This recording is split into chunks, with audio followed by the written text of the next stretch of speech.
Bismillah, wassalatu wassalamu ala rasulillah wa ala alihi wa sahbihi wa wala. Insyaallah di kesempatan pagi ini jamaah akan melaksanakan ziarah kota Madinah. Tampak bis sudah siap menanti datangnya jamaah. Sebagian jamaah juga sudah masuk ke dalam bis. Kegiatan ziarah hari ini merupakan rangkaian kegiatan jamaah selama di Madinah. Adapun tempat yang akan dikunjungi di kota Madinah ini diantaranya adalah Masjid Quba, Masjid Qiblatain, Jabal Uhud, Khandaq, kemudian juga ke Pasar Kurma, dan nanti terakhir ke Percetakan Al-Quran sebelum kembali ke hotel, dan ditargetkan selesai acara ziarah ini sebelum pelaksanaan sholat zuhur. Alhamdulillah jamaah tampak antusias, mereka sudah berwudu dari hotelnya dan bersiap-siap nanti untuk berangkat bersama-sama dengan rombongan masing-masing. Terima kasih. Saat ini kami sedang berada di Masjid Quba, masjid yang pertama kali dibangun di atas nilai-nilai keislaman, masjid yang pertama kali dibangun di dalam sejarah agama Islam. Kita ketahui Rasulullah SAW mendapatkan kewajiban melaksanakan sholat pada tahun ke-10 dari kenabian beliau, yaitu saat beliau Isra dan Mi'raj.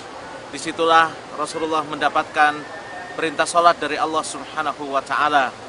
Selama 3 tahun di Mekah, beliau selalu melaksanakan sholat di Masjidil Haram yang sudah ada sejak zaman Nabi Ibrahim alaihissalam, bahkan sejak sebelum zaman Nabi Ibrahim.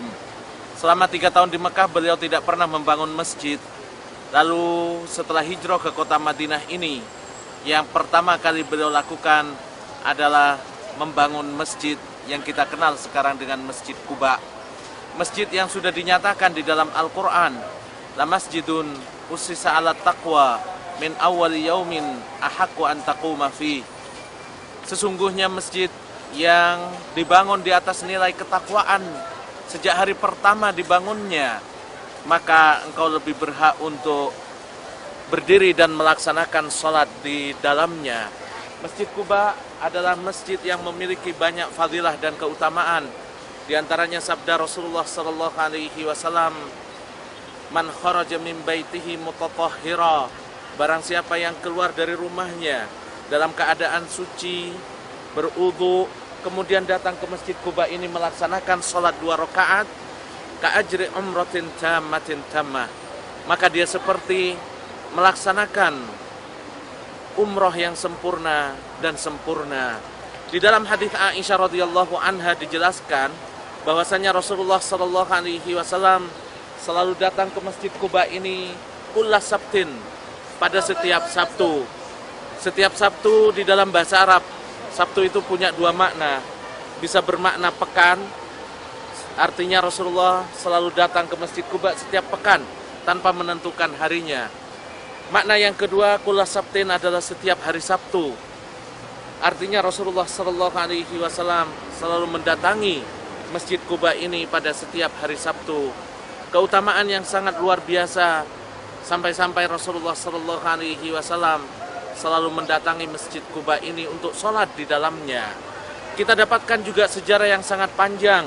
Di Masjid Quba inilah tergambar persatuan umat Islam, sehingga orang-orang munafik dan orang-orang Yahudi, mereka merasa iri dengan persatuan itu.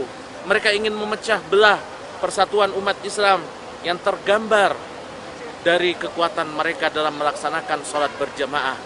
Maka lalu mereka mendirikan satu masjid di dekat Masjid Quba ini, yang kemudian dikenal dengan Masjid Dirar, atau masjid yang dibangun bukan untuk memakmurkan agama Allah, tapi dibangun untuk memecah belah umat Islam. Maka dinamakan dengan Masjid Dirar, masjid yang memudaratkan persatuan umat Islam. Rasulullah diperintahkan oleh Allah untuk menghancurkan masjid itu agar tidak memecah belah umat Islam. Di Masjid Quba ini pula ada seorang imam dulu yang setiap sholat selalu mengucapkan dan membaca surat Al-Ikhlas, Qul huwallahu ahad. Para sahabat kemudian menyampaikan ke Rasulullah SAW, ya Rasulullah, imam kami setiap sholat selalu membaca surat Al-Ikhlas. Rasulullah memanggil sahabat tadi, lalu menanyakan, kenapa engkau selalu membaca surat Al-Ikhlas? Sahabat tadi mengatakan, ya Rasulullah, Aku membaca surat Al-Ikhlas karena aku sangat cinta kepada surat Al-Ikhlas itu. Rasulullah Shallallahu Alaihi Wasallam menjawab, hubbuka iyyaha yudkhilukal jannah. Kecintaan engkau kepada surat Al-Ikhlas akan memasukkan engkau ke dalam surga Allah Subhanahu wa taala. Fadilah surat Ikhlas juga tergambar di dalam Masjid Quba ini. Wassallallahu ala nabiyyina Muhammadin wa ala alihi wa sahbihi wasallam.